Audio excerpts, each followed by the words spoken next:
ಮೊದಲಿಗೆ ನೋಡಿ, ರಾಜ್ಯ ಕಾಂಗ್ರೆಸ್ನಲ್ಲಿ ನವೆಂಬರ್ ಕ್ರಾಂತಿ ಆಗೋದು ಫಿಕ್ಸ್ ಅನ್ನುವಂಥ ಮಾತುಗಳು ಚರ್ಚೆಗಳು ಆಗ್ತಾನೆ ಇದ್ದಾವೆ.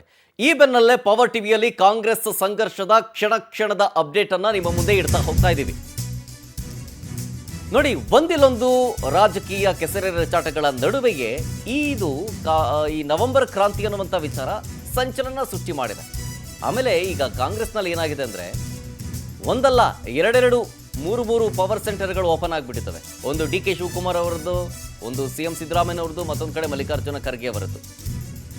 ಹೀಗೆ ನಾನಾ ತಂತ್ರಗಾರಿಕೆಯನ್ನು ಹಿಡಿಯೋದಕ್ಕೆ ಪವರ್ ಸೆಂಟರ್ಗಳಾಗಿ ಮಾರ್ಪಾಡಾಗಿದೆ.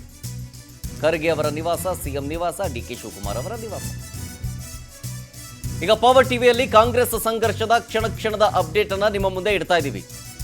ನೋಡಿ, ನವೆಂಬರ್ 20ನೇ ತಾರೀಕು ಅಲ್ಲಿಯ ತನಕ ಒಂದು ಲೆಕ್ಕ, ನವೆಂಬರ್ 21ರ ಬಳಿಕ ಇನ್ನೊಂದು ಲೆಕ್ಕ. ಅಂದರೆ ರಾಜ್ಯದಲ್ಲಿ 2.5 ವರ್ಷ ಅಧಿಕಾರವನ್ನು ಪೂರ್ಣಗೊಳಿಸಿರೋ ಕಾಂಗ್ರೆಸ್ ಸರ್ಕಾರ ನವೆಂಬರ್ 20ನೇ ತಾರೀಕು ತನಕವೂ ಒಂದು ರೀತಿಯಾಗಿತ್ತು.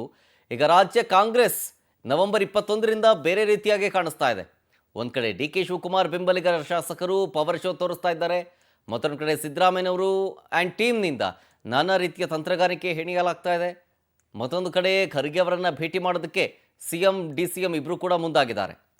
ಒಂದು ಕಡೆ ನಾನು CM ಆಗಬೇಕು ಅಥವಾ ಡಿ ಕೆ ಶಿವಕುಮಾರ್ ಅವರು CM ಆಗಬೇಕು ಅಂತ DK ಆಪ್ತರು ಒತ್ತಡವನ್ನು ಏರುವಂಥ ತಂತ್ರ. ಮತ್ತೊಂದು ಕಡೆ ಸಿದ್ದರಾಮಯ್ಯನವರ ಕಡೆಯಿಂದ ಅವರ ಆಪ್ತರು ನೋಡಿ, ಸೆಂಟ್ರಲ್ ಎಲೆಕ್ಷನ್, ಲೋಕಸಭಾ ಎಲೆಕ್ಷನ್ ತನಕ KPCC ಅಧ್ಯಕ್ಷ ಸ್ಥಾನ ಡಿ ಕೆ ಶಿವಕುಮಾರ್ ಅವ್ರಿಗೆ ಮಾತ್ರ, ಅದಾದಮೇಲೆ ಬಿಟ್ಕೊಡ್ಬೇಕು ಅನ್ನೋದಿತ್ತು.